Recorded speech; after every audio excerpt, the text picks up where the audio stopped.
चलिए आप सभी विद्यार्थियों को स्वागत है आपका अपना YouTube चैनल आरोही मैथ क्लासेस पर। और यह वीडियो जो आपके लिए बन रहा है 10th क्लास के विद्यार्थियों के लिए है, जिसमें हम लोग फिजिक्स चल रहे थे प्रकाश का परिवर्तन। और प्रकाश का परिवर्तन का आपका लेसन फर्स्ट था, जिसमें हम लोग कुछ बात कर चुके थे परिवर्तन की परिभाषा और उसके कितने नियम होते हैं, सारा बात को हमने समझा था।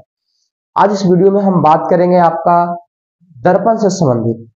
दर्पण किसको कहा जाएगा, क्या होता है दर्पण और ये कितने प्रकार के होते हैं। तो चलिए, जो विद्यार्थी नए हैं कृपया वीडियो के शेयर कीजिएगा और चैनल को सब्सक्राइब कीजिएगा और वीडियो को लाइक भी कीजिएगा। तो हम लोग आगे की ओर बढ़ते हैं और यहाँ पर देखते हैं कि दर्पण किसे कहते हैं।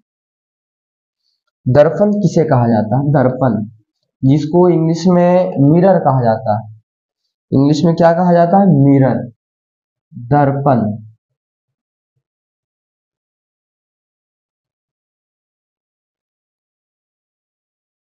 मिरर किसको कहेंगे, आइए समझिए। तो यहाँ पर देखिए, दर्पण जो है, जैसे कि आप लोगों ने देखा होगा सभी के घर में जो ऐनक होता है, जिसमें हम लोग चेहरा को अपना देखते हैं। तो जिसमें हम लोग अपना चेहरा को देखते हैं उसको हम लोग दर्पण कहते हैं। क्या कहते हैं? दर्पण कहते हैं। लेकिन दर्पण क्या उसी को बोला जाएगा कि और किसी भी प्रकार का दर्पण होता है? उस पर हम बात करेंगे आपको इस वीडियो में। तो सबसे पहले आप समझिए दर्पण। दर्पण क्या होता है? दर्पण एक ऐसा पदार्थ होता है। दर्पण क्या होता है? दर्पण एक ऐसा पदार्थ होता है जिसमें से प्रकाश का पूरा पूरा परिवर्तन हो जाता है। ये पूरा पूरा परिवर्तन क्या होता है? अगर मान लिया जाए कोई वस्तु है, इस पर प्रकाश पड़ा, तो प्रकाश पड़कर पूरा प्रकाश, जितना प्रकाश है सभी प्रकाश जो है आपको लौट जाता है। तो वैसा पदार्थ को ही हम लोग क्या कहते हैं? दर्पण कहते हैं। अब आप लोग कहिएगा कि सर कुछ ऐसा वस्तु भी होता है घर में, जैसे ना थाली हो गया, लोटा हो गया, चम्मच हो गया, जिससे भी प्रकाश का कुछ परिवर्तन होता है, जिससे भी प्रकाश लौटते हैं। तो क्या सभी को हम दर्पण कह सकते हैं? तो जी नहीं, आप उसको दर्पण नहीं कह सकते। क्यों नहीं कह सकते? क्योंकि उस वस्तु से होकर सभी प्रकाश पूरा पूरा नहीं लौटता है, सभी प्रकाश जो है रिटर्न नहीं होता है, तो उसको हम लोग दर्पण नहीं बोलेंगे। हालांकि ऐसे कि जितना साफ चेहरा आपका एक शीशा में दिखाई देगा, जहां पर जिसको हम ऐनक बोलते हैं अगर घरेलू भाषा में बोले, तो क्या आपको एक नया जो वस्तु है, नया पदार्थ घर में है, जिससे आप थाली या लोटा या चम्मच नाम दे रहे हैं, क्या उससे पर उतना ही साफ चेहरा आपका दिखाई देता है? जवाब आएगा नहीं। तो आपको वो सभी वस्तु जो है दर्पण नहीं है। दर्पण उसी को कहा जा सकता है। दर्पण वैसा वस्तु होता है, वैसा पदार्थ होता है जिससे प्रकाश का पूरा पूरा रिफ्लेक्शन हो, प्रकाश का पूरा पूरा परिवर्तन हो। ठीक है, उसको हम लोग दर्पण बोलते हैं। उम्मीद करते हैं कि आपको समझ में आ गया होगा दर्पण क्या है। तो वैसा पदार्थ जिससे होकर प्रकाश का पूरा पूरा परिवर्तन होता है, तो वैसे पदार्थ को हम लोग दर्पण कहते हैं। ठीक है, जैसे में अब यहाँ पर देखिए, आप लोगों ने समझ गया होगा घर में जो आपका ऐनक वो दर्पण है। अब दर्पण जो होता है, यहाँ पर आपको दर्पण को ऐसे मेन रूप से 10th क्लास में जो पढ़ने के लिए है वो दो रूप से ही है। दर्पण दो प्रकार के होते हैं। कितने प्रकार के होते हैं? यहाँ पर देखिए, दर्पण को हम यहाँ पर दो भागों में बांटेंगे। कितने भागों में बांटेंगे? दो भागों में बांटेंगे। एक का नाम होता है समतल दर्पण, एक का नाम होता है समतल दर्पण और दूसरा का नाम होता है गोलीय दर्पण। यानी कि दर्पण आपको दो भागों में विभक्त हो गया। ऐसे एक परवलय दर्पण भी होता है जो आपको 10th क्लास तक उसमें है नहीं, है ना। तो समतल दर्पण और गोलीय दर्पण। समतल दर्पण किसको कहा जाता है? तो वैसा दर्पण जिसका परावर्तक सतह समतल होता है, यानी जिस तरह से अगर चेहरा देखा जाए उस तरह का भाग जो है एकदम बराबर हो, एकदम समतल हो, चिकना हो, तो वैसे दर्पण को हम लोग कहते हैं समतल दर्पण। कौन सा दर्पण कहते हैं? समतल दर्पण ऐसे कहा जाता है। और समतल दर्पण को हम लोग फिगर इस प्रकार से बनाते हैं, एक सीधा लाइन खींचते हैं, पीछे ही जो भाग होता है उसको हम लोग दर्पण कहते हैं। हाँ, दर्पण में समझ लीजिए, दर्पण में पीछे का जो होता है जैसे शीशा है, जिससे प्रकाश का पूरा पूरा परिवर्तन होगा, तो उसमें पिछला भाग जो रंगा हुआ होता है, मतलब पेंट किया हुआ होता है, तभी इस शीशा से प्रकाश का पूरा परिवर्तन होता है। ठीक है, तो आपको इस समतल दर्पण हो गया। एक गोलीय दर्पण होता है जिसका परावर्तक सतह वक्र होता है। जैसे इसको देखो, ई वक्र है, उठा हुआ है, ये आपका गोलीय दर्पण के अंदर आएगा। एक इधर देखो धंसा हुआ है, ये आपको गोलीय दर्पण के अंदर आएगा। लेकिन गोलीय दर्पण जो है यहाँ पर दो भाग में फिर आगे चलकर बढ़ जाता है।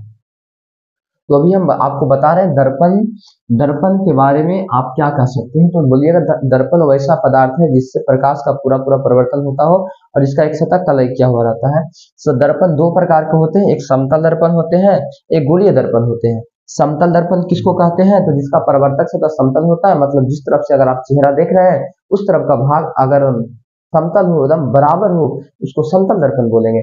और जिस तरह का भाग जो है, जिस दर्पण का परावर्तक सतह जिस तरह से चेहरा देखा जाता है उस तरह का भाग अगर उठा हुआ रहे उसको हम लोग उत्तल दर्पण बोलेंगे।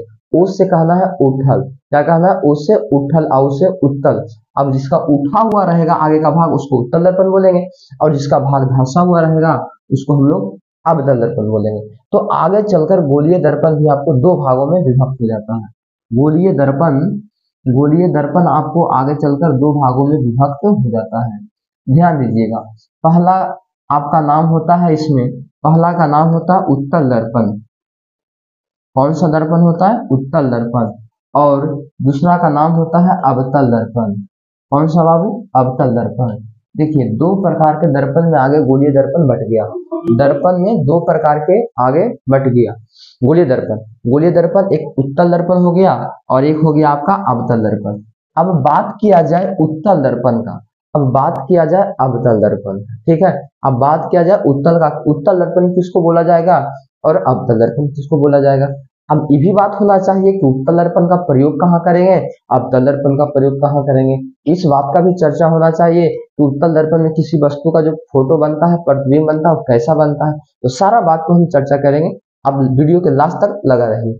उत्तल दर्पण किसको कहा जाएगा, देखिए तो पहले तो उत्तल दर्पण, उत्तल दर्पण दोनों दर्पण जो है बना कैसे, इसके बारे में हम आपको पहले बता देते हैं। देखिए जैसे एक गोल है शीशा का, है ना, अगर अंदर से इधर वाला भाग को रंग दिया, बीचे से काट दिया इसको, एक गोलाकार जो है खोखला गोला था उसको बीचे से काट दिया और बीचे से काट कर इधर वाला भाग को अंदर से रंगा और इधर वाला भाग को बाहर से रंगा, तो दो प्रकार के दर्पण बना, दो प्रकार के शीशा बना। एक ऐसा दर्पण बना जिसका परावर्तक सतह उठा हुआ है, एक ऐसा शीशा बना जिसका परावर्तक सतह धंसा हुआ है। यानी कि हम कह सकते हैं उत्तल दर्पण, इधर वाला जो दर्पण आप देख रहे हैं ये दर्पण आपका उत्तल दर्पण है, और इधर का दर्पण जो आप देख रहे हैं यह दर्पण आपका अवतल दर्पण है। उत्तल दर्पण का परिभाषा हम एक बार आपको बताते हैं, आपको दिमाग में जाके सीधा बैठ जाएगा। उत्तल दर्पण किसको बोलेंगे, तो आप बोलिएगा इसको देखकर, वैसा दर्पण जिसका परावर्तक सतह उठा हुआ हो, तो वैसे दर्पण को हम लोग उत्तल दर्पण कहते हैं। अवतल दर्पण किसको कहते हैं, वैसा दर्पण जिसका परावर्तक सतह धंसी हुई हो, तो वैसे दर्पण को हम अवतल दर्पण कहते हैं। ठीक है, इतना बात समझ में आया। अब देखिए, एक मिनट थोड़ा सा, अब देखिए इसके बाद जो है आपको क्या है, इसके बाद आपको जानना है कि उत्तल दर्पण को क्या और हम दूसरा नाम से भी जान सकते हैं। उत्तल दर्पण को क्या और दूसरा नाम से बुलाया जा सकता है, समझाया जा सकता है। तो यहाँ पर देखिए उत्तल दर्पण को आप, उत्तल दर्पण को आप अपसारी दर्पण भी कह सकते हैं। यानी कि उत्तल दर्पण को हम अपसारी दर्पण के नाम से भी जानते हैं, और अवतल दर्पण को अभिसारी, अभिसारी दर्पण के नाम से जानते हैं। ठीक है, यहां तक बात हो गया। अब बात करते हैं आगे। ये हो गया आपका एक क्वेश्चन। देखिए ऑब्जेक्टिव में ये बहुत क्वेश्चन पूछता है कि अभिसारी दर्पण किस दर्पण को कहा जाता है, तो क्या जवाब दीजिएगा, अभिसारी दर्पण जो है आपको उत्तल दर्पण को कहा जाता है। अपसारी, सॉरी अपसारी उत्तल को, अभिसारी का बात करेगा तो अवतल को।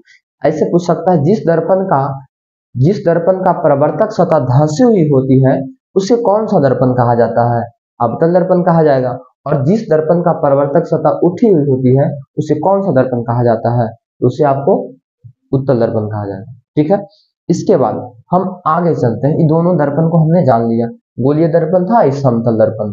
ठीक है, अब आगे चलिए, यहां पर देखिए, अब आगे बात हम करते हैं समतल दर्पण का कुछ उपयोग। समतल दर्पण का प्रयोग हम कहाँ कहाँ कर सकते हैं, और उत्तल दर्पण का प्रयोग हम कहाँ कहाँ कर सकते हैं, और अवतल दर्पण का प्रयोग कहाँ कहाँ किया जा सकता है, ये सब बात जानना जरूरी है। तो पहला बात हम करते हैं आपको समतल दर्पण का उपयोग।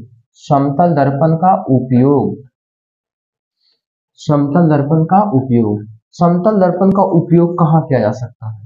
तो पहला बात, समतल दर्पण का उपयोग हम लोग अपना चेहरा देखने में करते हैं। कहाँ करते हैं इसको? चेहरा देखने के लिए। चेहरा देखने के लिए हम लोग समतल दर्पण का प्रयोग करते हैं। दूसरा बात आप कह सकते हैं कि घर के सजावट के लिए, घर के सजावट के लिए भी, घर के सजावट के लिए भी हम लोग समतल दर्पण का प्रयोग करते हैं। देखिए घर में ऐसा बहुत सारा सामग्री होगा, ऐसे बहुत सारा वस्तु होगा जो आपको समतल दर्पण लगा होगा उसमें, जैसे कि मान लिया जाए या घर में ड्रेसिंग होता है या तो डाइनिंग टेबल इसमें भी होता है। हाँ, तो इसका प्रयोग डाइनिंग टेबल में भी किया जाता है, डाइनिंग टेबल में भी इसका प्रयोग किया जाता है। तो समतल दर्पण का ये आपका उपयोग हो गया। समतल दर्पण के बोले तो दो उपयोग को लिखे तो लिखना, समतल दर्पण के निम्नलिखित दो उपयोग होते हैं। पहला, इसका उपयोग चेहरा देखने में करते हैं। दूसरा, इसका उपयोग घर के सजावट में करते हैं। तीसरा, इसका उपयोग हम लोग डाइनिंग टेबल में करते हैं। ये आपका बात रहा समतल दर्पण का, ठीक है, समझ में आया। अब हम बात करते हैं आगे, तो समतल दर्पण के बाद हम चलते हैं आपको अवतल दर्पण का उपयोग। अवतल दर्पण का उपयोग बहुत क्वेश्चन जो है इंपॉर्टेंट है, क्योंकि यहाँ से प्रश्न आपको ऑब्जेक्टिव भी तो कई प्रश्न पूछते हैं, इसके बाद एक क्वेश्चन अवतल दर्पण से सब्जेक्टिव में भी आ जाता है। अवतल दर्पण का उपयोग बताना, अवतल दर्पण का उपयोग हम लोग कहाँ कहाँ करते हैं, इस बात को हम लोग को जानकारी देना है। अवतल दर्पण का उपयोग, अवतल दर्पण का उपयोग को लिखे। क्वेश्चन आपसे क्वेश्चन किया जाए अवतल दर्पण के उपयोग को लिखे, हम जवाब दे सकते हैं अवतल दर्पण के निम्नलिखित उपयोग होते हैं। पहला जवाब क्या होगा आपका? पहला जवाब होना चाहिए इसका, वो देखिए बहुत सारा इसका उपयोग है, 5 को हम इसका चर्चा करेंगे आपके पास। पहला उपयोग इसका हजामत बनाने में किया जाता है। अवतल दर्पण का उपयोग हजामती के लिए, हजामती के लिए, यानी कि इसका उपयोग हम लोग ऐसे क्वेश्चन पूछता है कि दाढ़ी बनाने में किस दर्पण का उपयोग किया जाता है, तो दाढ़ी बनाने के लिए हम लोग अवतल दर्पण का उपयोग करते हैं, ठीक है। इसके बाद पूछा जाता है आपको, इसके बाद आपको पूछा जाता है कि डॉक्टरी जगत में किसका प्रयोग करते हैं, तो अवतल दर्पण का प्रयोग करते हैं।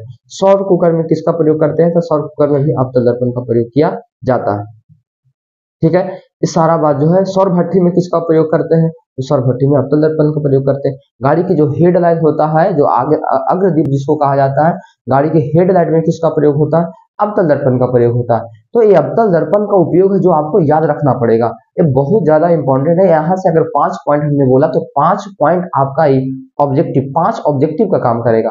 सबसे पहला हम लोग ध्यान देते हैं हजामती में, हजामती में यानी कि हम उसको कह सकते हैं दाढ़ी बनाने में, दाढ़ी बनाने में क्वेश्चन आपका यही पूछता है, दाढ़ी बनाने में कितना बार पूछा है क्वेश्चन को, दाढ़ी बनाने में किस दर्पण का प्रयोग करते हैं, अवतल दर्पण का प्रयोग करते हैं।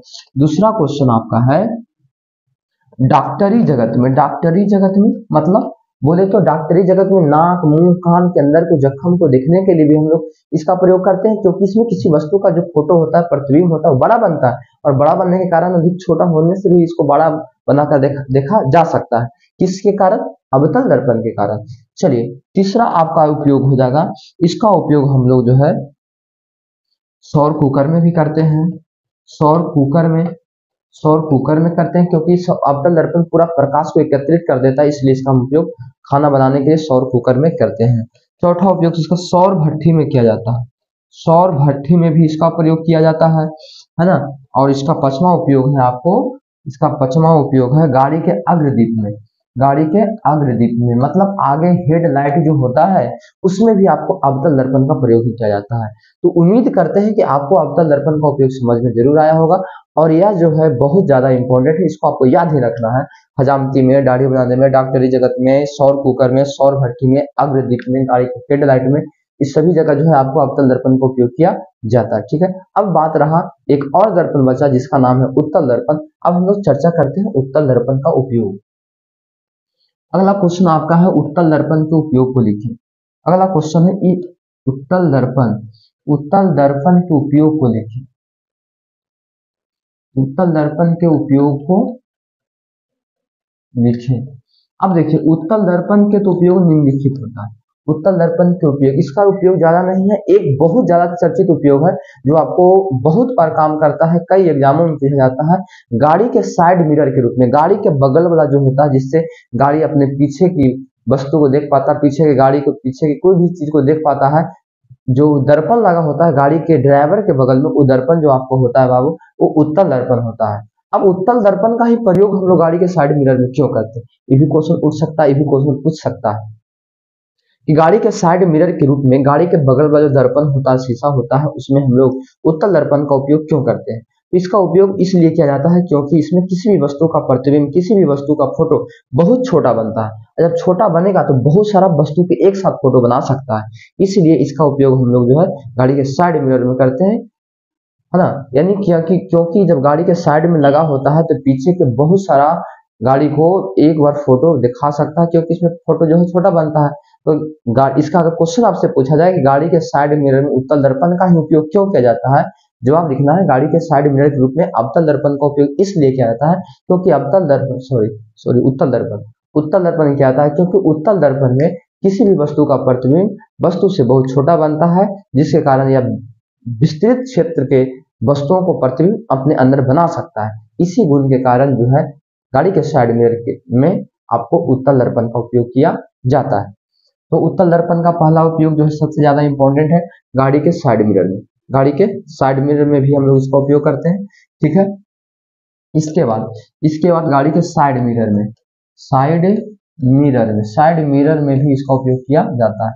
दूसरा उपयोग आप इसको बता सकते हैं कि स्ट्रीट लाइट के जो गली में लाइट लगे होते हैं ऐसे, उसमें उसके परिवर्तक सतह के रूप में भी इसका प्रयोग किया जाता है। और तीसरा जो है तीखी मोड़ पर जैसे कि मान लें कि पर्वतीय क्षेत्रों में तीखी मोड़ है, एक बार ऐसा मोड़ जो इधर से आया इधर से है, मतलब इधर वाला व्यक्ति को इधर वाला रास्ता कोई वस्तु दिखाई नहीं देगा, तो ऐसे तीखी मोड़ों पर भी उत्तल दर्पण का उपयोग किया जाता है, ठीक है। तो ये आपका उपयोग जो रहा आपको उत्तल दर्पण, अवतल दर्पण और समतल दर्पण का रहा। अब हम बात करते हैं कि समतल दर्पण में पहले हम आपसे चर्चा कर लेते हैं कुछ और जो है बिंदु, कुछ परिभाषा का, ठीक है। जैसे देखिए कोई दर्पण है, यहाँ पर देखिए, इसको क्लियर करते हैं। यहाँ पर मान लिया जाए ये दर्पण है आपका। अब बताइए कौन सा दर्पण है? ये दर्पण है आपका अवतल, क्योंकि अवतल है, इसको याद रखना। अवतल धंसा हुआ परिवर्तक होता अवतल, उठा हुआ उत्तल, धंसा हुआ अवतल, उठा हुआ उत्तल, जो धंस जाएगा अवतल हो जाएगा, उठ जाएगा उत्तल हो जाएगा। ये आपको जो है आपको क्या है, एक अवतल दर्पण है। ये अवतल दर्पण और जो ये उत्तल दर्पण है, ये कहाँ से आया? ये दोनों आया एक गोला से। कहाँ से आया? ये दोनों आया एक गोला से। अगर ये गोला है जिसको खोखला गोला कहते हैं, ये गोला को हमने काटा और काट के दो भागों को हमने रंगा, तब एक दर्पण बना, दो दर्पण बना, एक उत्तल एक अवतल। तो ये जो खोखला गोला होता है, ये जो आपका खोखला गोला है, ये जो आपका खोखला गोला दिखाई दे रहा है, यह खोखला गोला का जो केंद्र होता है, उस केंद्र को हम लोग कहते हैं वक्रता केंद्र। क्या कहते हैं? वक्रता केंद्र कहते हैं, वक्रता केंद्र कहते हैं। आइए इसको हम यहाँ पर दिखाते हैं। अगर ये मान लें कि ऐसे गोल है, ऐसे गोल से बना है, इसका केंद्र तो यहाँ होगा। अगर ये गोल से बना तो इसका केंद्र यहाँ होगा, है ना। मतलब कि पीछे होगा उत्तल में, आगे होगा अवतल में। तो यहाँ पर कुछ परिभाषा है जो आपको जानना पड़ेगा। पहले हम पॉइंट आपको लिख देते हैं। पहला बात है वक्रता केंद्र। वक्रता केंद्र किसको कहा जाता है, ये आपको समझना है। और दर्पण का ध्रुव किसको कहा जाता है, इस बात को आपको याद रखना है, ख्याल रखना है। इसके बाद आपको वक्रता त्रिज्या होता है, वक्रता त्रिज्या किसको कहा जाएगा, इस बात को आपको ध्यान रखना है। उसके बाद फोकस बिंदु किसको बोला जाएगा, फोकस बिंदु, इस बात को भी आपको दिमाग में रखना है। और फोकस दूरी किसको कहा जाएगा, फोकस दूरी किसको कहा जाएगा, इस बात को भी आपको दिमाग में सही से सेट करके रखना है। अगर मान लिया जाए कि ये आपका दर्पण है और इस दर्पण का नाम अवतल दर्पण है, जैसा कि आप अभी जान रहे हैं, ठीक है। और इस दर्पण में यह जो दर्पण है, इस दर्पण का एक बिंदु ऐसा है जो एकदम बीचों बीच है, एक बिंदु ऐसा है जो दर्पण के एकदम ठीक बीचों बीच है। तो इस बिंदु को कहा जाता है दर्पण का ध्रुव। क्या कहा जाता है?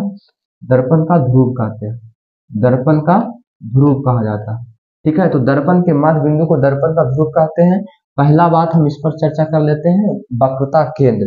वक्रता केंद्र किसको कहा जाता है? तो खोखले गोले जो है जिस मतलब कि दर्पण जो है जिस खोखले गोले भाग का बना होता है उसको केंद्र को, जैसे गोला के बना होगा, इसका केंद्र को ही हम बोलेंगे वक्रता केंद्र। क्या बोलेंगे? वक्रता केंद्र। इसके बाद आपको एक बात और ध्यान रखना, प्रधान अक्ष या मुख्य अक्ष। प्रधान अक्ष या आपका क्या हो गया, मुख्य अक्ष, इसको भी बोला जाता है। बात समझ में आ रहा है? प्रधान अक्ष या मुख्य अक्ष कहा जाता है। तो थोड़ा सा ध्यान दीजिए। ध्यान देने वाली बातें हैं कि खोखले दर्पण जो है जिस खोखले गोले का बना होता है, दर्पण जिस खोखले गोले का बना होता है उसके केंद्र को हम लोग वक्रता केंद्र कहते हैं। अब वक्रता केंद्र को सी से सूचित करते हैं। वक्रता केंद्र को क्या सूचित करेंगे? वक्रता केंद्र को सी से सूचित किया जाता है। तो यह हो गया आपका वक्रता केंद्र, क्योंकि गोला बनने में इसका केंद्र यह था। और वक्रता केंद्र दर्पण का ध्रुव जो मिलाएगा उसका नाम होगा प्रधान अक्ष। इसका नाम क्या है? प्रधान अक्ष। इसका क्या नाम है बाबू? इसका नाम है आपका प्रधान अक्ष। तो दर्पण का वक्रता केंद्र ध्रुव को मिलाने वाली रेखा को आपको प्रधान अक्ष कहा जाता है। ठीक है, 2 पॉइंट क्लियर हो गया। दर्पण जिस खोखले गोले का बना होता है उसके केंद्र को कहते हैं वक्रता केंद्र। वक्रता केंद्र को सी से हम लोग सूचित करते हैं। ठीक है, और ध्रुव, दर्पण का ध्रुव किसको बोलेंगे? तो अभी हमने समझाया दर्पण के मध्य बिंदु को। दर्पण जिस कोई भी दर्पण होगा उसके बीच बीच एक पॉइंट तो जरूर होगा, तो उसके मध्य बिंदु को ही दर्पण का हम लोग क्या कहते हैं? ध्रुव कहते हैं। क्लियर है? चलिए इसके बाद आपका आया प्रधान अक्ष। तो वक्रता केंद्र और ध्रुव को मिलाने वाली रेखा का नाम हो गया आपको क्या? ये आपका नाम हो गया आपको प्रधान अक्ष या मुख्य अक्ष नाम हो गया। ठीक है, इसके बाद आगे हम चले तो हमको मिला क्या? वक्रता त्रिज्या। वक्रता त्रिज्या किसको कहा जाएगा? सबसे इंपॉर्टेंट बात जो है आपको याद रखना है, वक्रता त्रिज्या किसे कहा जाएगा। तो देखिएगा, वक्रता केंद्र और ध्रुव, वक्रता केंद्र और ध्रुव के बीच का जो भी दूरी होता है, वक्रता केंद्र और ध्रुव के बीच की दूरी को वक्रता त्रिज्या कहते हैं, जिसे हम लोग आर से सूचित करते हैं। आपको याद रखना होगा, वक्रता केंद्र और ध्रुव के बीच की दूरी को वक्रता त्रिज्या कहते हैं। याद रहेगा, वक्रता केंद्र और ध्रुव के बीच की दूरी को वक्रता त्रिज्या कहते हैं, और वक्रता त्रिज्या को हम लोग आर से सूचित करते हैं। ओके, ठीक है, अब यहाँ तक क्लियर हो गया। इसके बाद हम लोग चलते हैं फोकस बिंदु और फोकस दूरी। अब ये 2 बात जो है आपको समझना पड़ेगा बढ़िया से। फोकस बिंदु किसको कहा जाएगा? देखिए, फोकस बिंदु किसको कहेंगे? तो मान लिया जाए कि देखिए आपके पास ये दर्पण है, आपके पास ये जो है आपका क्या है? दर्पण। दर्पण का ये मध्य बिंदु हुआ, दर्पण का ये मध्य बिंदु हुआ, लेकिन इसको हम दर्पण का ध्रुव बोलेंगे। ये आपका वक्रता केंद्र हो गया, यहाँ आपका ये आपका प्रधान अक्ष हो गया। ठीक है, अब देखिए थोड़ा सा ध्यान दीजिए, वक्रता केंद्र को सी से और ध्रुव को हम लोग पी से सूचित करते हैं। याद रखिए, दर्पण के ध्रुव को पी से सूचित किया जाता है। दर्पण के ध्रुव को पी से सूचित किया जाता है। ठीक है, इसके बाद आप देखिए यहाँ से यह हो गया आपका वक्रता त्रिज्या।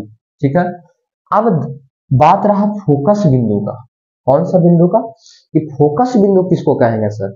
ये बात है। तो देखिए, अगर बस प्रकाश जो है आ रहा है सीधा से प्रकाश तो करेगा, तो प्रकाश अगर सीधा होके आया, दर्पण से परावर्तन के बाद मतलब टकरा के लौटने के बाद प्रधान अक्ष के जिस बिंदु पर मिलता है उसी बिंदु को हम लोग कहते हैं फोकस बिंदु। क्या कहते हैं उसको? फोकस बिंदु।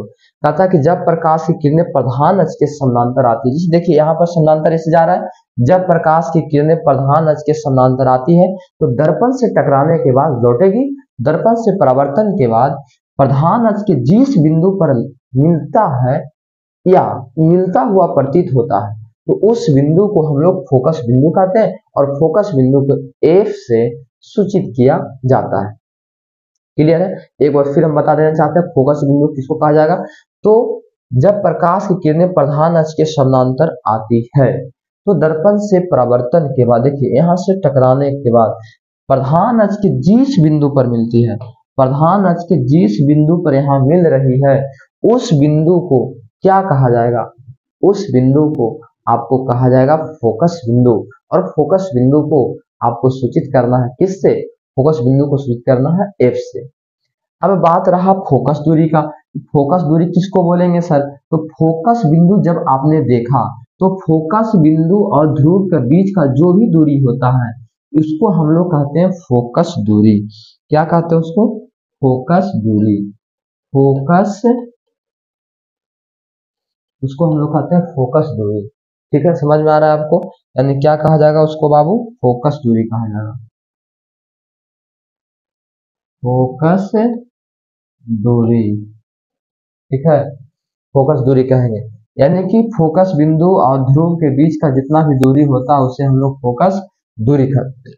अब फोकस दूरी को छोटकी एफ से सूचित करते हैं। यानी कहने का मतलब कुछ पॉइंट हम आपको बताना चाहते हैं जो आपको एकदम दिमाग में रखना पड़ेगा। आपको एक बात रखना है सी, इस सी क्या है दर्पण में, उसके बाद आपको रखना है आर दिमाग में, ई क्या है, उसके बाद आपको बड़की एफ, उसके बाद आपको छोटकी एफ, उसके बाद आपको दिमाग में रखना है पी। ई इतना बात जो है दर्पण में क्या बतलाता है, तो आपको देखिए यह जो है आपको बताता है वक्रता केंद्र। क्या बताता है? वक्रता केंद्र। सी कहता है कि हम वक्रता केंद्र है, और आर कहता है कि हम वक्रता त्रिज्या है। क्या कहता है? वक्रता त्रिज्या है। और देखिए एफ कहता है हम फोकस बिंदु हैं। कौन बिंदु है? फोकस बिंदु है। एफ छोटकी एफ कहता है कि फोकस दूरी है। क्या है? फोकस दूरी है। बाबू रे पी कहता है कि हम तो दर्पण के ध्रुव हैं। पी कहता है कि हम दर्पण के ध्रुव हैं। तो इतना बात जो है आपको याद रखना होगा, इतना बात आपको याद रखना होगा। यहाँ पर, यहाँ से लेके यहाँ तक जो बात हमने बताया अभी आपको समझना होगा और इसको आपको याद रखना होगा। ठीक है, यहाँ पर आपको सारा फिगर में बता दिया गया। सी आपका वक्रता केंद्र है, आर वक्रता त्रिज्या, एफ फोकस दूरी है, एफ फोकस बिंदु है, छोटकी एफ फोकस दूरी है, पी आपका ध्रुव है। इसके बाद हम बात करेंगे आपको प्रतिबिंब के बारे में। प्रतिबिंब क्या होता है, प्रतिबिंब कितने प्रकार के होते हैं, इस पर हम चर्चा करते हैं। तो आइए यहाँ पर ध्यान दीजिए। प्रतिबिंब कहने का मतलब हुआ फोटो। प्रतिबिंब कहने का मतलब हुआ आपका क्या? फोटो। यानी कि फोटो है क्या, फोटो कैसे बनता है दर्पण, इस बात पर हम आपके बीच में चर्चा करेंगे। तो प्रतिबिंब देखिए, जैसे ही मान लिया जाए कि आपके पास एक दर्पण है, ठीक है, दर्पण है, और तो दर्पण के सामने जो है कोई वस्तु, जैसे दर्पण अब सजाने के लिए सी रही है, दर्पण में कहाँ कहाँ क्या होता है आपको दिमाग में बैठना चाहिए। यहाँ पर आपका क्या हो गया? पी, यहाँ पर आपका हो गया एफ, यहाँ पर हो गया सी, वक्रता केंद्र, फोकस बिंदु, यही हो गया आपका क्या? ध्रुव। यहाँ से यहाँ तक हो गया फोकस दूरी, यहाँ से यहाँ तक हो गया वक्रता त्रिज्या। एक बात और हम बताना चाहते हैं, जो आपको आर होता है छोटकी एफ का दुगना होता है, आर बराबर 2f। यानी आप कह सकते हैं, आप समझ सकते हैं कि वक्रता त्रिज्या फोकस दूरी का दुगना होता है। वक्रता त्रिज्या जो है, अगर आप इसको कहें और समझें तो वक्रता त्रिज्या फोकस दूरी का, ये आपको VVI क्वेश्चन ऑब्जेक्टिव के लिए काम करेगा। वक्रता त्रिज्या फोकस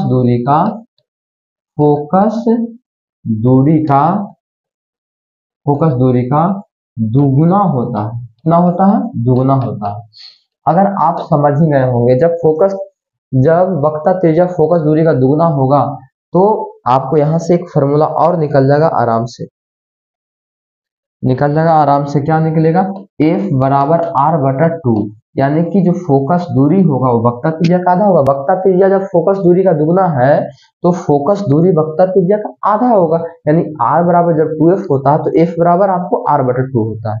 ठीक है, चलिए अब यहाँ हम बता रहे थे प्रतिबिंब के बारे में, फोटो के बारे में, कि फोटो कैसे बनता है, प्रतिबिंब कैसे बनता है, और यह प्रतिबिंब जो होते हैं कितने प्रकार के होते हैं। तो देखिए, अगर मान लिया जाए कि आपके पास यहाँ कोई वस्तु है, ठीक है, तो इस वस्तु से प्रकाश यहाँ जा रहा है, ठीक है, जैसे ही प्रकाश गया तो दर्पण से टकराएगा और टकराने के बाद जो है आपको लौटेगा। ठीक है, लौट गया, मान ले कि यहाँ से लौट गया। अब यहाँ से प्रकाश जाएगा, तो ऐसे जाएगा। ठीक है, ऐसे जाने के बाद जो है कहीं से भी मान ली कि कैसा हो, ये ऐसे लौटा। ठीक है, तो आपको जहां पर ये दोनों रेखा काटा उसको हम लोग कहते हैं कि उस बिंदु पर उस वस्तु का क्या बना? प्रतिबिंब बना। ठीक है, दूसरा फिगर अगर हम आपको दिखाना चाहें तो जैसे मान लो कि आपका अवतल दर्पण है, ठीक है, इस अवतल दर्पण में ई आपका हो गया प्रधान अक्ष हो गया, ई आपका ध्रुव हो गया, और ई जो है आपका यहाँ पर फोकस बिंदु हो गया, ये आपका वक्ता केंद्र हो गया। इतना तो दर्शाने के लिए सब जानते होंगे। अब देखिए यहाँ कोई वस्तु है, यहाँ से प्रकाश गया, मान लो कि ए से टकरा कर यहाँ पर लौट गया, ठीक है। ए फिर मान लो कि ये यहाँ से गया, ये आपको ऐसे लौट गया। तो आपको जहां पर ये देख रहे हैं कि प्रतिबिंब जहां पर दोनों रेखा कटा, उसी बिंदु पर उस वस्तु का फोटो बना। तो प्रतिबिंब है क्या? प्रतिबिंब का परिभाषा हम क्या दे सकते हैं? प्रतिबिंब के बारे में हम क्या समझा सकते हैं? तो प्रतिबिंब के बारे में हम कह सकते हैं कि जब किसी बिंदु से प्रकाश की किरणें आती है तो दर्पण से परिवर्तन के बाद जिस बिंदु पर मिलती है या मिलती हुई प्रतीत होती है, उस बिंदु को उस वस्तु का प्रतिबिंब कहते हैं। किसी बिंदु से आने वाली प्रकाश की किरणें दर्पण से परिवर्तन के बाद जिस बिंदु पर मिलती है या मिलती हुई प्रतीत होती है, तो उस बिंदु को उस वस्तु का आपका प्रतिबिंब कहा जाता है। और प्रतिबिंब जो होते हैं दो प्रकार के होते हैं। प्रतिबिंब कितने प्रकार के होते हैं? जैसे ये तो अवतल दर्पण में देखिए उत्तल दर्पण है, ये आपको हम उत्तल दर्पण में भी दिखा देते हैं। ये उत्तल दर्पण आपका है, यहाँ पर आपका ई पी हो गया, और यहाँ पर हो गया ये आपका सी हो गया, ये आपका एफ हो गया। यहाँ से प्रकाश जाएगा, ठीक है। तो जैसे प्रकाश जाएगा तो ऐसे हो जाएगा, यहाँ से भी प्रकाश जाएगा, ये जाके ऐसे हो जाएगा। तो ये ऐसे होगा ना, ये लौट जाएगा, लेकिन अंदर तो दर्पण से अंदर तो जाएगा नहीं, इधर लौट जाएगा आपको, ठीक है। लेकिन अंदर में ये आपका डॉट डॉट हो जाएगा। क्या हो जाएगा? आपको डॉट डॉट हो जाएगा। समझ रहे हैं बात को? क्या हो जाएगा? डॉट डॉट हो जाएगा। तो डॉट डॉट को इसको हम ऐसे दिखा सकते हैं, ऐसे। इसी को कहते हैं कि काल्पनिक हो गया। क्या हो गया? काल्पनिक हो गया, ठीक है। इसको कहते हैं काल्पनिक, मतलब मिलती हुई प्रतीत हो रही है, ये पूरा वास्तव में मिल रही है, ठीक है। ये वास्तविक प्रतिबिंब आई जो है आपको मिलती हुई प्रतीत हो रही है, वास्तव में मिल नहीं रही है। आइए, तो प्रतिबिंब दो प्रकार के होते हैं। प्रतिबिंब कितने प्रकार के होते हैं? प्रतिबिंब जो होते हैं आपको प्रतिबिंब दो प्रकार के होते हैं। प्रतिबिंब कितने प्रकार के होते हैं? दो प्रकार के होते हैं। एक प्रतिबिंब का नाम है वास्तविक प्रतिबिंब,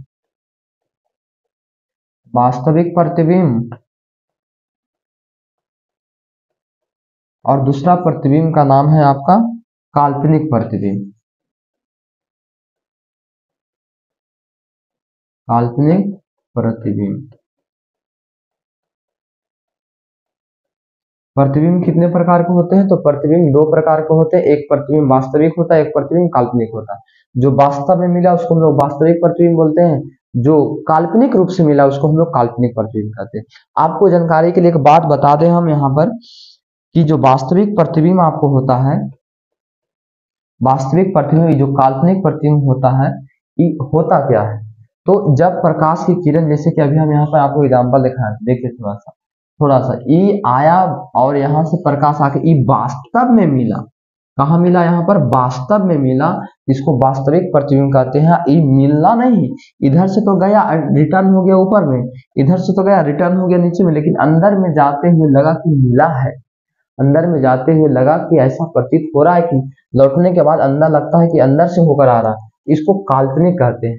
तो वास्तविक प्रतिबिंब जो होता है वास्तविक कटान बिंदु से बनता है, और काल्पनिक प्रतिबिंब जो होता है काल्पनिक कटान बिंदु से बनता है, ठीक है। अगर आपको दोनों में अंतर पूछे, दोनों में विभेद पूछे कि वास्तविक प्रतिबिंब और काल्पनिक प्रतिबिंब में आप क्या अंतर बता सकते हैं, तो आपको अंतर होना चाहिए वास्तविक प्रतिबिंब वास्तविक कटान बिंदु से बनता है, काल्पनिक प्रतिबिंब जो होता है काल्पनिक कटान बिंदु से बनता है। वास्तविक प्रतिबिंब को पर्दा पर उतारा जा सकता है। जैसे कि आपने देखा होगा सिनेमा घर में जब पर्दा चलता है तो वहां से प्रतिबिंब उल्टा होता है। एक बात और, वास्तविक प्रतिबिंब उल्टा होता है, वास्तविक प्रतिबिंब उल्टा होता है, काल्पनिक प्रतिबिंब सीधा होता है। वास्तविक प्रतिबिंब उल्टा होता है, काल्पनिक प्रतिबिंब सीधा होता है। वास्तविक प्रतिबिंब को पर्दा पर उतारा जा सकता है, और काल्पनिक प्रतिबिंब को आपको पर्दा पर उतारा नहीं जा सकता है। काल्पनिक प्रतिबिंब सीधा होता है। तो क्या आप वास्तविक प्रतिबिंब और काल्पनिक प्रतिबिंब में अंतर लिख सकते हैं?